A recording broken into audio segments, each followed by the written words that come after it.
IM देखने के बाद अब बारी थी ईवीएम की। तो नेक्स्ट डे हम निकल चुके थे। रास्ते में हमें ईवीएम की बोर्ड दिखाई थी और हम वहाँ पे पहुँचे। और वहाँ पे पहुँचते ही हमारे मन में एक बड़ा सा सवाल खड़ा हो गया कि क्या आईएम और ईवीएम सच में अलग हैं। तो हमने डिसाइड किया कि आज हम कंपेयर करेंगे। सबसे पहले हमने बाहर से पूरा ओवरव्यू लिया, फिर अंदर एंट्री ली। अंदर जाते ही हमने गार्ड से एडमिशन के बारे में बातें की। उन्होंने हमें सीधा एक सर के केबिन में भेज दिया।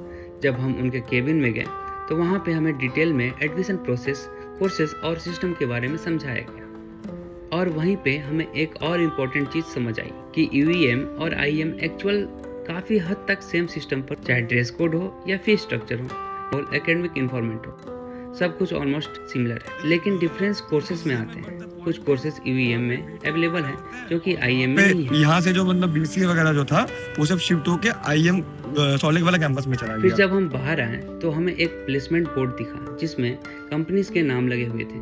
हमने उस पर थोड़ा सा फोकस किया और फिर आगे बढ़े। उसके बाद हमें कुछ स्टूडेंट मिले और हमने उनसे डायरेक्टली बातें की।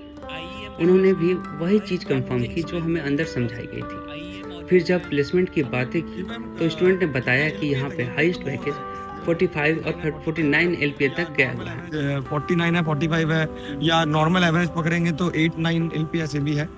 साथ ही उन्होंने बताया कि 2 साल पहले तक एडमिशन WBJE के थ्रू भी होता था। जब आया था तब WBJE से भी लेता था। उसके मेरा लेकिन अब सिस्टम चेंज हो चुका है और अब सिर्फ IMJE के थ्रू ही स्टूडेंट आते हैं। और सबसे इंटरेस्टिंग बात, चाहे तुम IM से पढ़ रहे हो या EVM से पढ़ रहे हो, फाइनल सर्टिफिकेशन EVM के थ्रू ही मिलता है। तो अभी और भी कॉलेज एक्सप्लोर करना बाकी था, तो हम निकल चुके थे अपने नेक्स्ट डेस्टिनेशन की ओर। तो मिलते हैं आपसे नेक्स्ट वीडियो में एक नए कॉलेज के साथ में। Stay tuned and thanks for watching this video.